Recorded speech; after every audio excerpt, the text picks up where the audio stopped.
é fantástico.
Paraíso FM. Paraíso em Debate. Os assuntos que interessam a você. Saúde, educação, mercado de trabalho, tecnologia. Paraíso em Debate. Debate.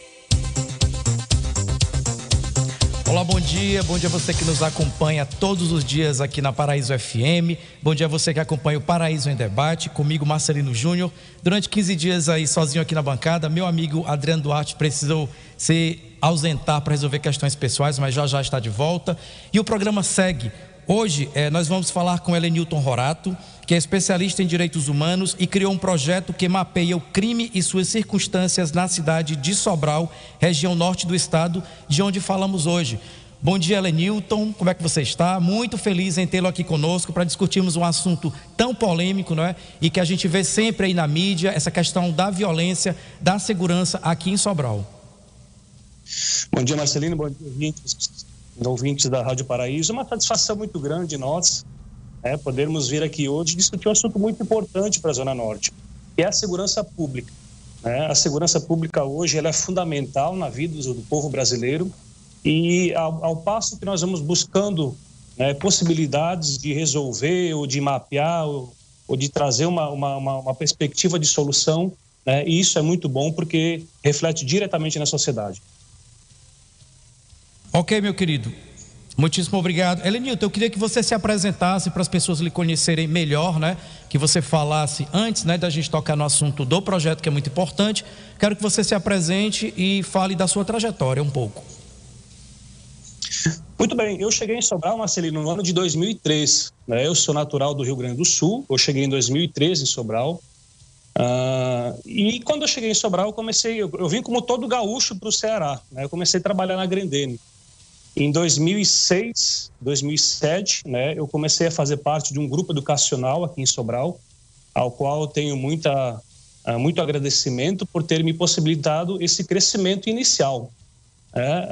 Paralelo a isso, a partir de 2007, eu vim acumulando, vim estudando muito, acumulando títulos. Hoje eu sou formado em Comunicação Social pela Universidade Estácio de Sá de Fortaleza. Eu sou formado em licenciatura em História pela Universidade Estadual Vale do Acaraú, sou formado em Direito pela Faculdade Luciano Feijão e tenho três especializações, na verdade. Uma em História do Brasil, outra em Metodologia do Ensino, Coordenação e Gestão, e eu tenho também uma especialização em Direitos Humanos e Direito à Cidadania. Eu agradeço esse meu currículo ao passo que eu sempre estive ligado a algum grupo de ensino superior. Então, em função disso, eu pude me capacitar, pude me habilitar, pude buscar a cada dia circunstâncias que possibilitassem uma qualificação melhor ao meu currículo. Elenilton, qual o nome do seu projeto de estudo e o que é que ele representa para a segurança pública? Marcelino, lá em 2014, quando eu entrei no curso de Direito da Faculdade Luciano Feijão, né, eu buscava uma novidade circunstancial para a nossa realidade. Nós vimos, aparentemente, a criminalidade ela vinha crescendo em Sobral, ela vinha se destacando em Sobral. E claro que esse destaque era um destaque negativo. E desde os primeiros dias de aluno do direito, eu comecei a ficar impaciente com certas circunstâncias. E buscava um tema que viesse ser um ponto importante para a realização de uma política pública para o município de Sobral e da Zona Norte. E aí, a partir disso, nós buscamos fazer uma reflexão acerca do crime na realidade, na nossa realidade. E aí nós desenvolvemos o projeto de controle da criminalidade, análise da geografia do crime como instrumento de segurança pública constitucional. Esse foi o meu projeto do curso de Direito. É um projeto muito importante na esfera de uma reflexão social, na esfera da segurança pública para o município. E com esse projeto nós conseguimos descobrir diversas coisas, Marcelino. Veja só, a investigação criminal, para tu teres uma ideia, ela é a base da política criminal, do direito penal, da segurança pública. O estudo do perfil criminal busca analisar as características do crime, a vítima, a identificação, quem perpetuou o crime. Um estudo técnico e científico acerca dessas provas físicas, não físicas, provas intrínsecas, vestígios biológicos ou não, eles lá alicerçado, claro, dentro da medicina legal. Só para tu teres uma ideia, o Instituto Sou da Paz publicou em 28 de setembro de 2020 a pesquisa intitulada Onde Mora a Impunidade, que revelou que em 2017, o ano foco do meu estudo, foram assassinadas 58 mil pessoas no país, tendo um índice de resolutividade de apenas 33% de todos os crimes. Isto é, de 58 mil crimes, somente 38 mil, menos que isso, conseguiram ser solucionados. E uma base de aproximadamente 40 mil crimes continuam impunes. Então, esse trabalho ele começou a fomentar muito, na minha perspectiva. E aí, a partir disso, eu vi uma possibilidade, nós realmente desenvolvemos um assunto, um trabalho de pesquisa aqui na nossa região, trabalhando exatamente isso, a geografia do crime. Infelizmente, muitos estados brasileiros, inclusive o nosso, eles não têm dados consistentes, eles têm dados incompletos acerca da resolutividade, acerca do crime. E é por isso que nós, enquanto pesquisadores do direito, nós, enquanto pesquisadores da criminalidade, do criminal profiling, o criminal profiling está relacionado à perspectiva das ações do indivíduo. Nós buscamos realmente, como políticas públicas, dar esse foco na resolutividade. Eu que trabalho como técnico parlamentar, atuo já aí há muito tempo nessa área, é um importante viés para nós alçarmos políticas públicas para poder trazer uma medida para a população. Ok, Elenilton, eu quero aproveitar aqui o espaço, mandar um alô aqui para o José Bento de Souza, que já nos dá um bom dia aqui pelo Facebook. Você também que está nos acompanhando pode fazer sua pergunta pelo Facebook Sistema Paraíso. Tem também o Raimundo Martins, que nos acompanha todos os dias, também um alô para você, Raimundo Martins. Elenilton, quais as fases de estudo desse projeto e as circunstâncias dele? Me conta aí como foi que ele se deu passo a passo. Marcelino, boa pergunta. A geografia do crime, a análise da geografia do crime, ele é um projeto de pesquisa que ele tem um passo dentro da questão da psicologia jurídica. Esse projeto, ele trabalha o direito, ele trabalha a psicologia jurídica, ele trabalha a biologia. É um projeto interdisciplinar. E aí, a partir do momento que nós iniciamos esse desenvolvimento em Sobral, esse projeto em Sobral, a partir de uma análise de congressos internacionais como o Congresso de Criminologia, de Psicologia Jurídica e Direito Penal, nós iniciamos um trabalho efetivo a partir desses congressos, porque nós temos um pesquisador internacional e nós temos hoje uma pesquisadora nacional aqui na Paraíba, a doutora Aline Lobato, que ela estuda a geografia do crime. A geografia do crime é uma importante ferramenta para nós conseguirmos resolver as problemáticas relacionadas aos crimes violentos, letais e intencionais. O governo do estado ele tem na sua página oficial a estatística dos crimes violentos, letais e intencionais. Nós temos esse mapeamento desde o ano de 2014, E foi muito difícil, Marcelino, porque nós tivemos a dificuldade exatamente dessa interdisciplinaridade, né? Quando você fala em geografia do crime, você imagina logo a territorialização do crime, né? O que é a geografia? Você vai ter que territorializar.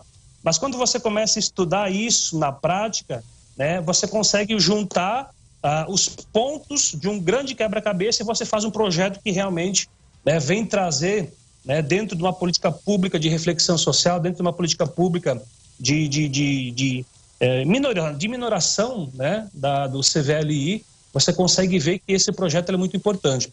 E as grandes dificuldades foram essas, né?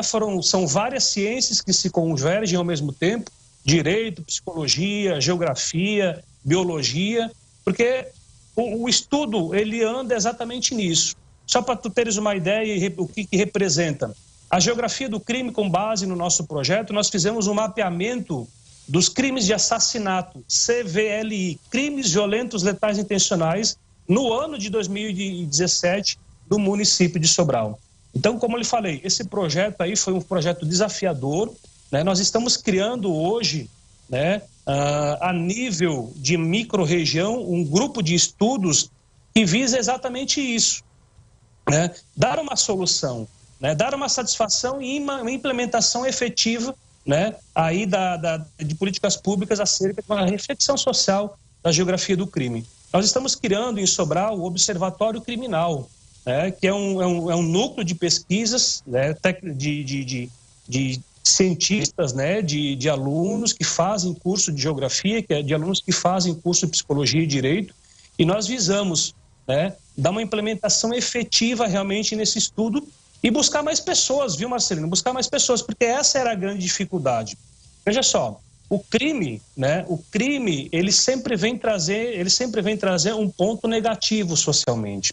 Então, quando você tem uma perspectiva de estudo, quando você consegue fazer esse mapeamento, quando você consegue buscar circunstâncias que o motivaram, né, o ato criminoso como um todo, o fato criminoso, e quando você consegue buscar os agentes deste crime, você consegue trazer uma resposta social. Você consegue trazer para a sociedade um índice de resolutividade, né, enquanto políticas públicas.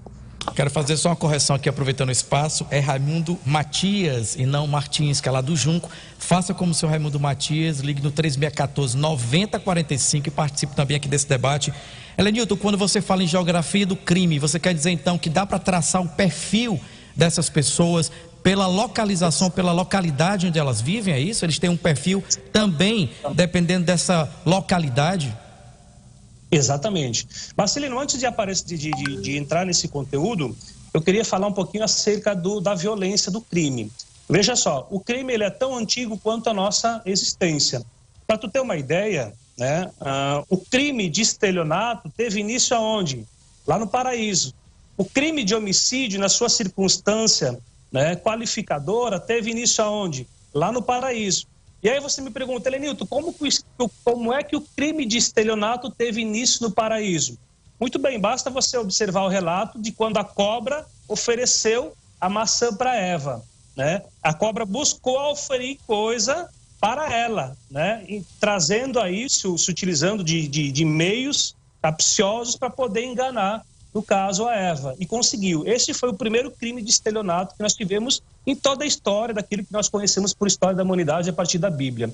Já o crime de homicídio, na sua esfera qualificado, fútil, né? Nós temos aí o crime lá, quando o Caim atentou contra Abel, lá na sua esfera de 121, parágrafo 2, inciso 2, né? Que é o crime qualificado que nasceu, inclusive, né? Lá no Paraíso.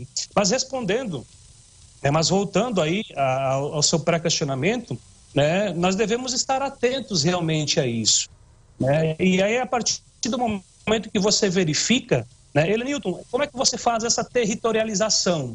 Porque a geografia, quando nós bebemos na fonte da ciência geográfica, nós buscamos a territorialização do crime. Isto é, nós buscamos as circunstâncias efetivas que fazem com que determinado bairro tenha mais índices criminais que outros. É claro, os índices criminais que nós falamos sempre, Marcelino, são os índices de crimes violentos letais intencionais, que é esse o conteúdo ao qual nós estamos conversando, né? Então, assim, nós fizemos um mapeamento, na verdade, né, no centro de Sobral, nós fizemos um mapeamento na cidade de Sobral, nós fizemos um mapeamento nos distritos de Sobral e nós conseguimos identificar, né, uma série de agravantes, né, e os motivos pelos quais muitas vezes um bairro ele tem mais índices criminais que outros. Na ocorrência que nós fizemos no ano de 2017, assim me permita falar, né, nós conseguimos identificar que o distrito de Jaibaras foi o distrito com maior índice de homicídios. E nós conseguimos identificar também que o bairro Dom José, lá no Alto Novo, também foi o bairro com maior índice de homicídios aqui na cidade de Sobral. Helenilton, de onde vêm suas fontes? De onde você consegue esses números, né, para você levantar esse teu mapeamento e atualizá-los até? Muito bem. Marcelino, eu mandei para você aí alguns gráficos, se eu não me engano, 1, 2 e 3. O pessoal está com o gráfico aí? Não, a gente não... Você pode passar o gráfico? Você... Oi? Pronto, enquanto a gente vai conversando, depois a gente mostra esses gráficos, eu vou passar aqui pelo WhatsApp para eles, mas você pode ir conversando. Pronto. A questão é o seguinte, Marcelino, como eu falei, o governo do estado hoje, dentro do portal Transparência, e isso é a lei federal, não é em função somente do governo do estado, mas é uma lei federal que pede que todos os dados relativos ao poder executivo, legislativo e judiciário estejam, né, nas suas plataformas. O portal da Transparência hoje, né, ou o próprio portal hoje da Secretaria de Segurança Pública e Defesa Social do Estado, Será, lá nos trazem essas informações. Nós temos esse mapeamento, se não me engano, desde 2013, no portal do governo do Estado do Ceará.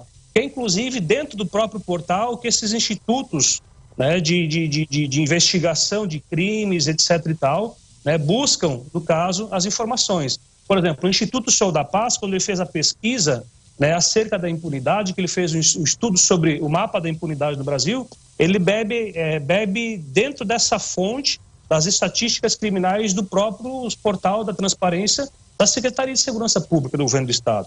Né? Então, essas informações elas são transparentes, elas são públicas, elas não estão somente na minha mão porque eu sou um pesquisador da área, porque eu trabalho com parlamentar, que nós buscamos políticas públicas. Não. Essas informações qualquer pessoa pode acessar. Né? E é muito importante que você, enquanto cidadão, busque essa perspectiva até para você conhecer, né, as fontes, o que acontece no dia a dia. E eu quero trazer uma informação muito importante para você, Marcelino. Veja só. Um pesquisador inglês chamado Dr. David Canter, ele desenvolveu, né, um assunto muito importante acerca da territorialização do crime. Isto é, a teoria do círculo. Como é que você faz? A teoria do círculo, ela apresenta o desenvolvimento e as circunstâncias de evolução do crime. Como é que funciona isso? Por exemplo, o criminoso, quando ele inicia o seu crime, ele começa praticando atos delitivos muito próximo à sua casa, à sua residência. Questão de 150 metros, 200 metros, ele pratica esses atos delitivos ali. E a teoria do crime hoje, ele simplesmente é uma circunstância, né, que foi desenvolvido um software, né, que possibilita nós estudarmos e analisarmos os crimes que são desenvolvidos naquela determinada localidade. E eu digo mais, Marcelino, eu digo mais. O Dragnet, através da teoria do crime do Dr. David Canter, é uma ferramenta de políticas públicas muito poderosa, né, inclusive na prevenção. Porque quando você lança essas informações no sistema de computador, né, ele consegue prever, através do desenvolvimento do círculo, aonde será o próximo ato delitivo. Então, assim... Pois não? Continue. Pronto. Então, assim, quando você faz essa análise da geografia do crime, a partir, né, da teoria do círculo, você vai ver que existem dois tipos de criminosos. O commuter, né, que é aquela pessoa que sai para cometer um crime fora da sua zona de conforto. Né? E por que ele vai para fora da sua zona de conforto? Porque ele, ao passo que foi evoluindo no crime, ele foi criando uma especialidade.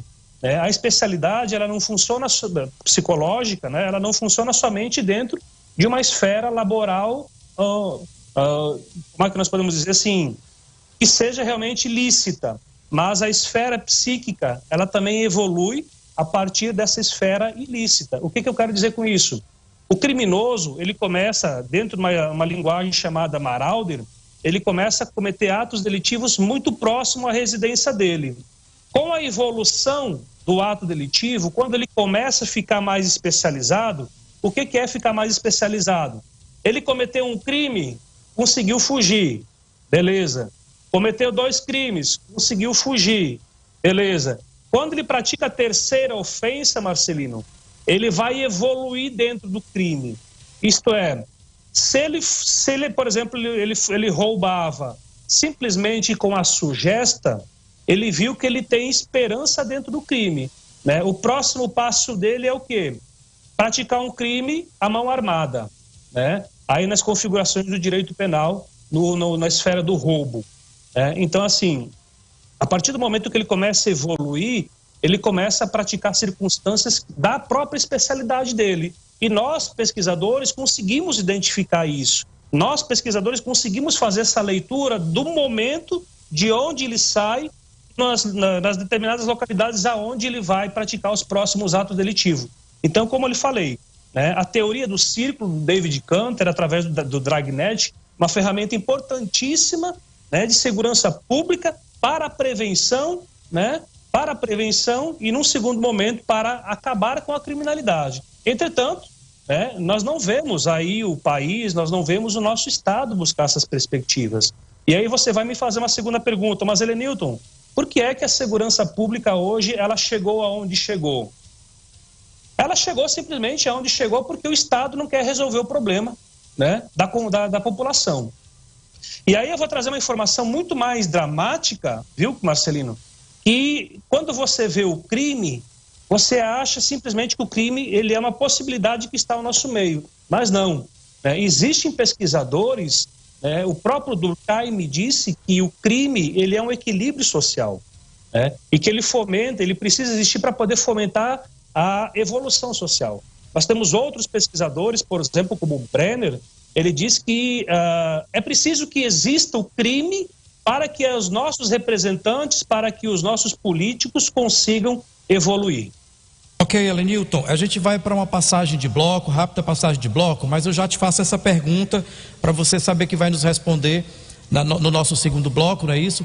Eu quero que você me diga qual o perfil dessa criminalidade aqui de Sobral, porque a gente sabe que existem N fatores que levam a pessoa à criminalidade, inclusive as barreiras sociais, os abismos sociais, a falta de serviço, a falta do Estado em várias situações, não é isso? Então quero que você me fale do seu ponto de vista, tendo em vista o seu trabalho feito, que é importante esse trabalho, mas a gente conversa já no próximo bloco, ok?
Agora conectados, com a mesma qualidade e o carinho de sempre. E o novo sistema de comunicação Paraíso conta com você, para que possamos estar juntos em mais esse momento da emocionante jornada de nossas vidas.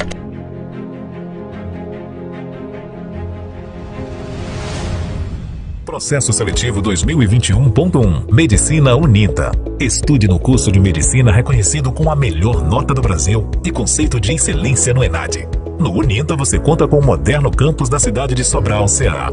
Projeto acadêmico de excelência, corpo docente qualificado e a melhor estrutura para sua formação. Utilize sua melhor nota do Enem a partir de 2015 em um processo seletivo 100% online. Inscrições abertas. unita.edu.br/medicina.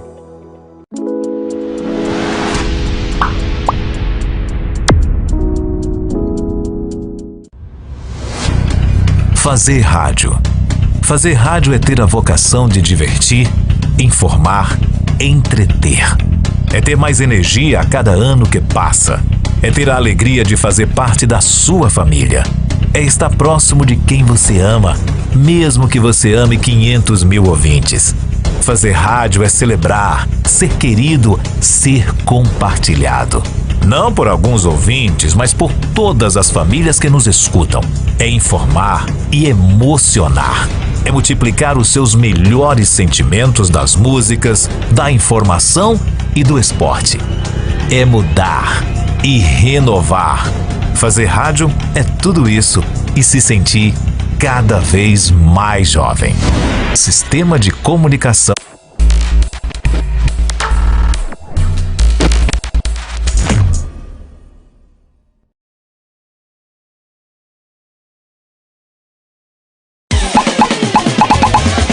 WhatsApp da Paraíso FM 88-998343449. A rádio feita pra você. Paraíso FM. Paraíso em debate. Paraíso em debate. Voltamos com o nosso segundo bloco aqui do Paraíso em Debate, conversando com Elenilton Rorato, que é especialista em direitos humanos e fala sobre um trabalho importante dele, que é o mapeamento da criminalidade aqui em Sobral.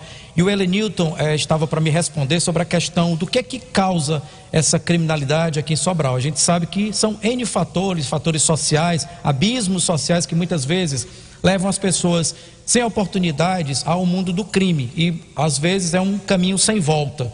Não é isso? E o Elenilton ficou de me responder, na opinião dele, já que ele fez esse mapeamento, o que é que aqui em Sobral tem causado isso? Por que algumas pessoas, Elenilton, independentemente até da idade, né? As pessoas têm cada vez mais cedo entrado no chamado mundo do crime. O que é que tem levado, o que é que seus números ou sua pesquisa deu a entender, né? O que é que tem levado essas pessoas à criminalidade, Elenilton? Marcelino, na verdade, existem diversas circunstâncias. Olha só, nós fizemos uma análise a partir dos direitos sociais constituídos que vem lá da raiz brasileira, que é a Constituição Federal de 88, e nós podemos fazer um mapeamento, né, interbairros acerca de tudo isso. Então, eu posso afirmar para você, os crimes em Sobral, eles não acontecem em decorrência, né, da falta de oportunidades sociais. Por exemplo, todos os bairros em Sobral, ou na sua grande maioria, eles apresentam de 2 a 3 creches. Todos os bairros em Sobral, na sua grande maioria, eles apresentam vias ou ruas saneadas. Todos os bairros em Sobral, na sua grande maioria, apresentam 2 ou 3 quadras de esporte, apresentam 2 ou 3 escolas do estado, apresentam infraestrutura básica, taxa de lixo, coleta de lixo seletivo, efetivado, realmente 2, 3 vezes por semana. Então, quando você coloca esses números na mesa, e nós fizemos isso, nós fizemos isso, você vê que as circunstâncias realmente do crime, eles não são aquela necessidade básica do povo, que é a sobrevivência. Nós fizemos um levantamento, porque assim, muitas pessoas, muitos antropólogos, muitos filósofos falavam que o crime ele se originava em decorrência da fome. E na nossa pesquisa não disse isso. Olha só para tu teres uma ideia. Nós fizemos esse levantamento, praticamente com 100 pessoas em Sobral, E a primeira condicionante do crime em Sobral é, primeiro, para obter status junto a grupo e influência de amigos. A segunda condicionante, Marcelino, né? O segundo motivo pelo qual se comete crime em Sobral, ganho fácil, né? Ganho fácil. E esse ganho fácil, nas circunstâncias, nós conseguimos fazer um mapeamento da geografia do crime e nós sabemos que na nossa região, todos os crimes, eles são pagos. Todos os crimes, eles são pagos. O terceiro motivo, né, a terceira condicionante do crime em Sobral é para sustentar o vício em drogas ilícitas. Por exemplo, você tem um vício em crack, em cocaína, em maconha ou qualquer que seja outra droga ilícita e ele precisa sustentar esse vício. Aí ele vai roubar, ele vai cometer um crime, ele vai cometer um assalto. Outro motivo que nós temos também no mapeamento é com relação à cobiça e ambição. Isto é, ele quer ter uma visibilidade microterritorial. Isto é, ele quer ser visto no seio social aonde ele vive, né? Nós ouvimos algumas meninas em Sobral, e só para tu teres uma ideia, né? Os ídolos, muitas vezes, os ídolos de determinadas pessoas não são craques de futebol, não são atores ou artistas de televisão ou de filmes. Infelizmente, o ídolo de algumas pessoas em Sobral são pessoas com má conduta que dominam uma determinada região, micro-região. E nós ouvimos várias vezes, mas eu quero casar com o fulaninho, eu quero ter filho do ciclaninho, porque ele é um cara bem visto aqui no bairro, porque ele é o bichão. Então, assim, todas essas condicionantes fazem com que realmente o crime aconteça. E por incrível que pareça, Marcelino, a condicionante da fome, a condicionante do crime famélico, lá muitas vezes que você vê no Código Penal, né, ele vem em sexto lugar. Né, ele aparece em sexto lugar na nossa pesquisa. Isto é, o povo não rouba muitas vezes para comer. O povo não furta, não assassina para sobreviver. Né? Tem 6 ou 7 circunstâncias ainda acima de tudo isso que fazem com que as pessoas cometem crime. E olha só, o que é que o nosso estudo pôde identificar? Sobral, desde o ano de 2017, ele vinha em uma crescência criminal. Né? Crimes aconteciam a cada 2 dias, a cada 1 dia, aconteciam 2 assassinatos por dia, e nós tivemos um marco, né? Veja só, esse primeiro gráfico aí, Marcelino, se você me permite apresentar, né? Esse do círculo, por gentileza.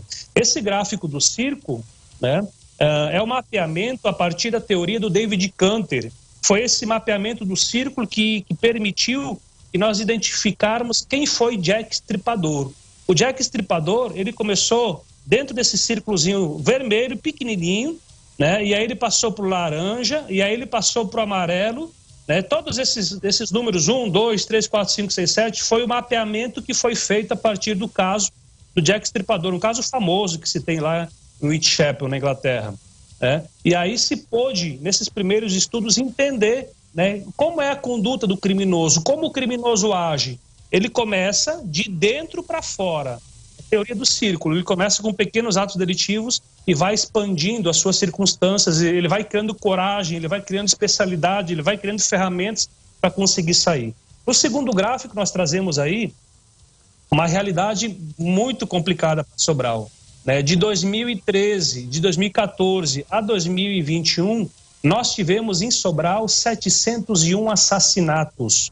O nosso mapeamento viu isso. E aí quando você leva para a qualificadora, né, do feminicídio, que foi criada agora em 2015, ou lá no ano de 2015, a qualificadora do feminicídio, que é diferente, né, de outro crime que acontece contra as mulheres. Nós tivemos em Sobral praticamente 7 ou 8 feminicídios. Né? Então, assim, é um impacto muito grande para a sociedade. Né? Em apenas 9 anos, 8, 9 anos, 700 pessoas assassinadas num município de 250 mil habitantes, é um impacto muito grande socialmente falando. Nós temos outro gráfico aí, né, que mostra, pode passar, passa mais uma vez. Pronto, esse gráfico ele mostra a quantidade de drogas apreendidas no estado do Ceará. Então, assim, quando você olha as grandes quantidades, e nós fizemos um estudo acerca disso também, né? Nós temos um dos capítulos do nosso projeto é sobre a economia do crime. O que é a economia do crime? A economia do crime são aquelas cifras resultantes, né? São aquelas cifras resultantes do tráfico de drogas, propriamente dito, e das cifras resultantes dos homicídios. Como eu falei para vocês lá atrás, todo crime ocorrido, ele tem um preço, né? E nós conseguimos, inclusive, fazer o levantamento desses valores, né, que acontecem. Pode passar. Nós temos um outro gráfico aí.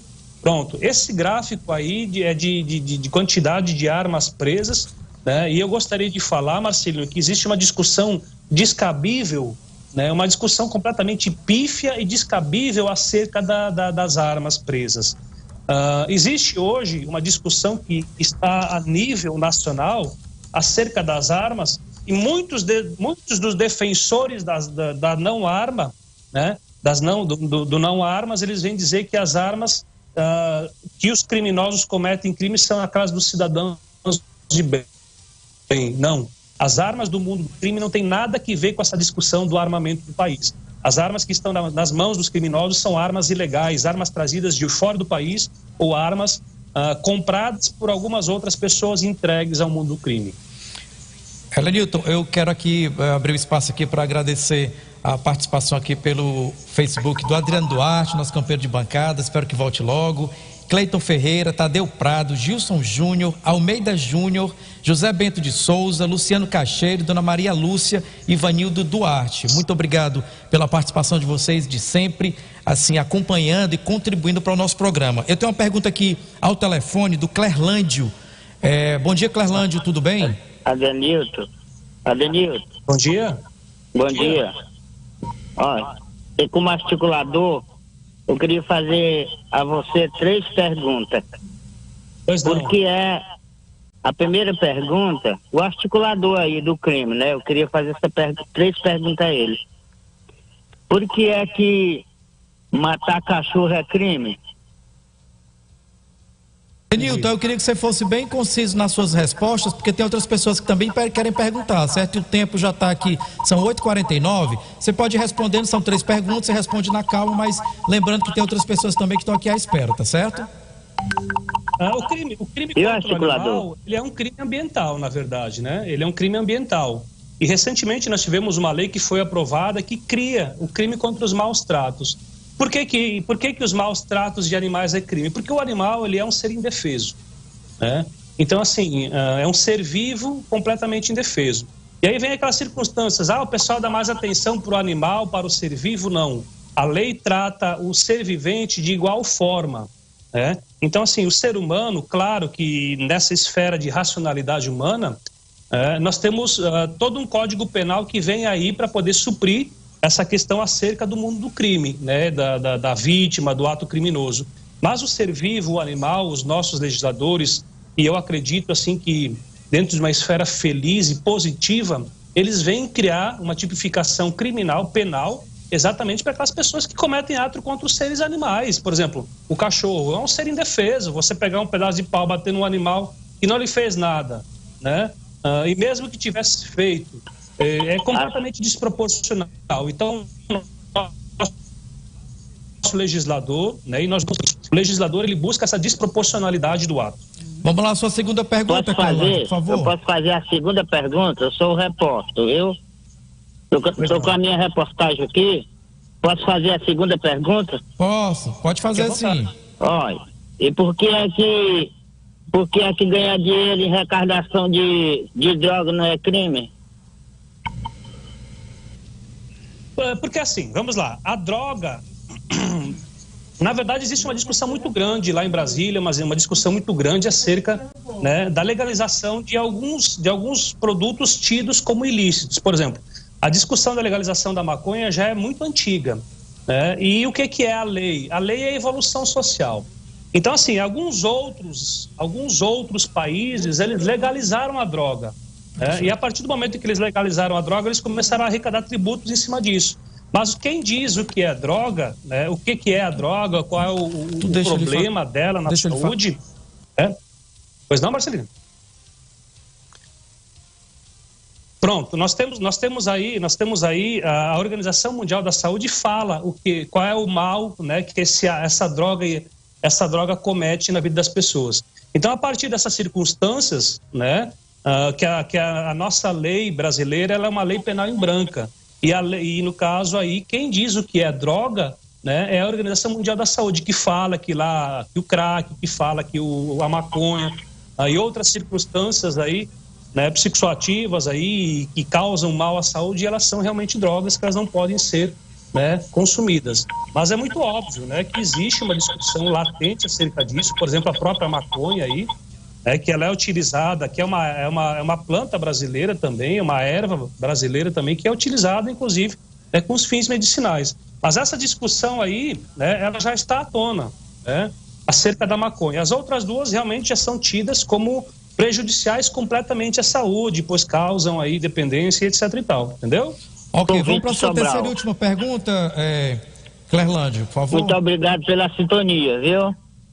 Ok, obrigado você pela participação, né? O programa é um programa democrático, Pronto. As pessoas democrático, estou vendo. podem participar pelo telefone. Faça a última pergunta. A terceira pergunta é o seguinte, eu não posso viver porque eu sou um cidadão e não quero entrar nisso, em recardação de venda de droga. E como a polícia pode? Deixa eu responder.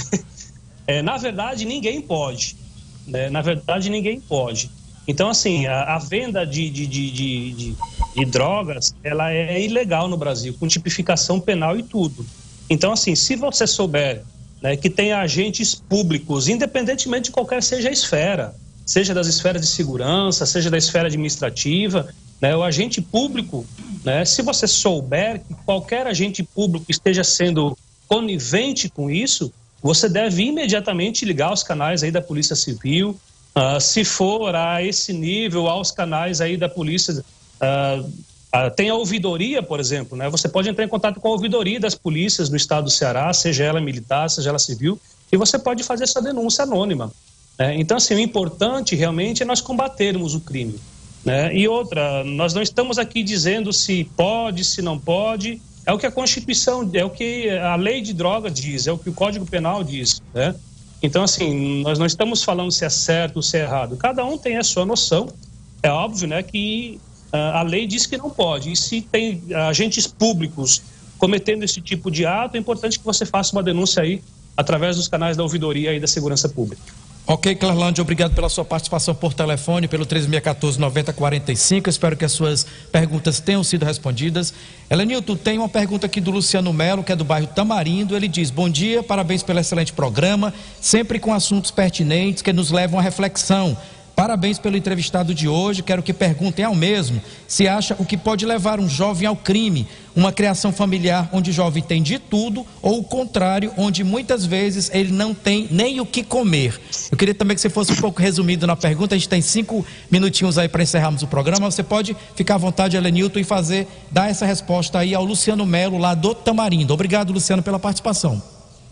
Pronto, Luciano. Na verdade, nós já falamos, né, quais são as circunstâncias que fazem com que o jovem ele acesse a criminalidade, né? Mas não é uma pergunta tão simples de se responder. Por quê? Porque existem famílias bem-sucedidas, eu falo dentro da esfera psicológica, que têm pessoas envolvidas com o crime, né, que têm pessoas que consomem. E tem famílias que são, falando assim, não bem-sucedidas, que é aquela família, muitas vezes, que não tem acesso aos direitos sociais previstos lá no artigo 6, né, que vive realmente muitas vezes distante dos centros populacionais e não tem realmente essa efetivação dos direitos públicos. Então, assim, muitas vezes essa família também tem pessoas envolvidas no mundo do crime. É uma circunstância muito delicada, viu? Mas no que nós podemos entender é exatamente isso. Muitas vezes o jovem ele precisa ser visto junto ao seu grupo social, ele precisa ser visto junto ao seu grupo de amigos. Porque exatamente acontece isso. O jovem ele entra para a criminalidade exatamente numa faixa quando ele chega ali aos 12 anos, 11 anos, que ele precisa ter uma visibilidade social. Então, muitas vezes, o crime, né, dá essa possibilidade para ele. E então, assim, quando David Canter consegue identificar, né, nesse estudo, o início de um jovem que entra para o mundo do crime, você me pergunta assim, sim, Elito, mas é porque ele viu uma família boa, uma família ruim? Não. Depende do status ao qual ele quer ser visto, depende do status ao qual ele quer ser visibilizado, né, pela sociedade. Todos nós temos um ego muito grande, todos nós queremos ser vistos, né? Quem é que não quer ser visto como uma pessoa de destaque na sociedade? Então, muitas vezes, é exatamente isso que acaba fazendo com que a pessoa, né, ela venha para o mundo do crime.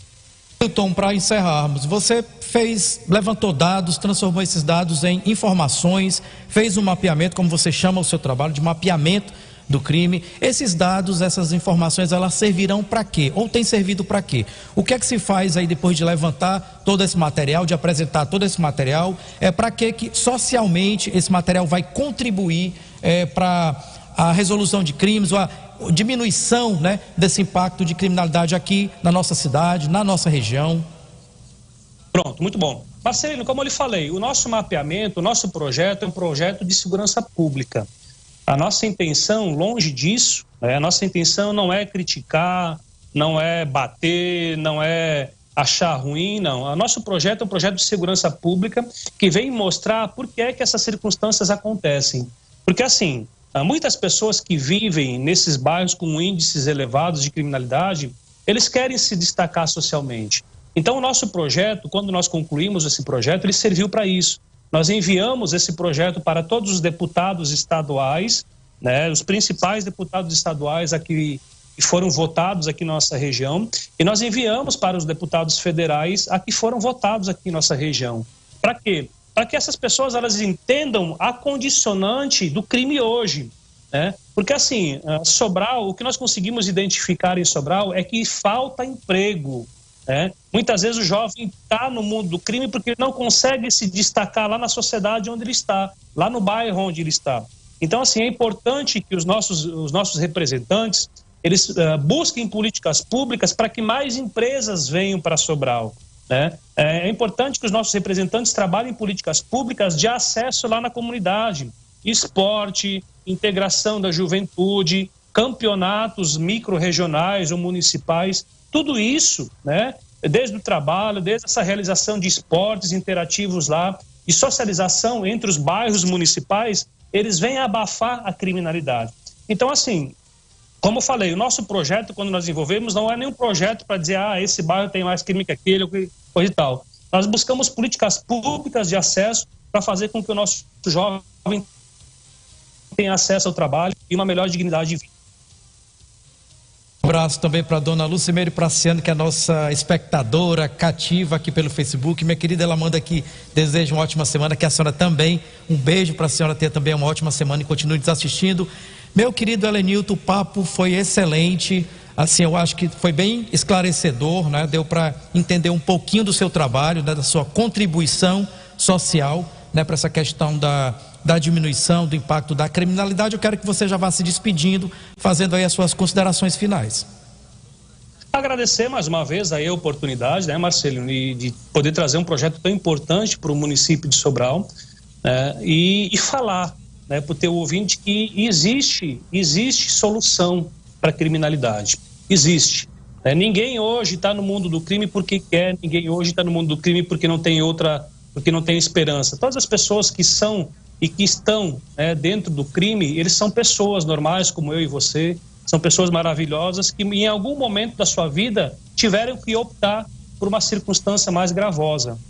Então, assim, infelizmente, muitos dos nossos governantes não veem, né, essa possibilidade e não possibilitam que o nosso jovem hoje tenha acessos, né, seja ao esporte, seja a uma vida social, seja um trabalho digno, e falta muito emprego na nossa região, falta muito trabalho na nossa região, viu, Marcelino? E este foi o grande problema que nós identificamos, né, que falta realmente emprego na nossa região. Então, assim, eu quero mandar um alô especial, pontuando e finalizando já. Esses foram os dados. Nós quero mandar um alô especial para o seu ouvinte, né? Nós estamos sempre à disposição.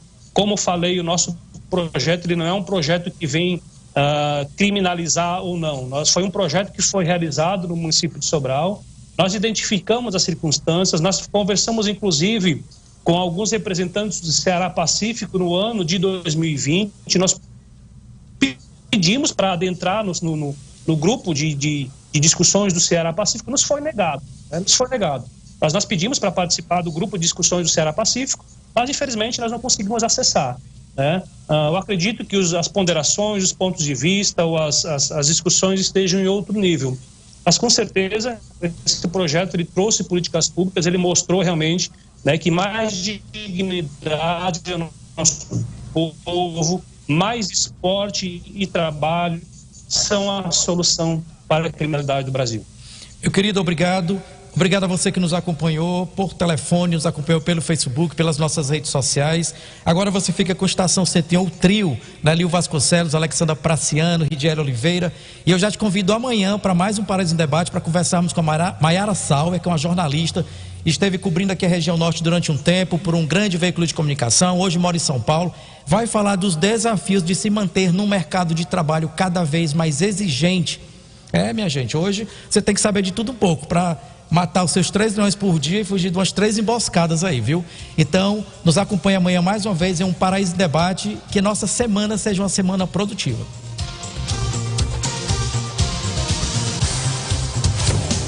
Você ouviu na Paraíso FM. Paraíso em Debate.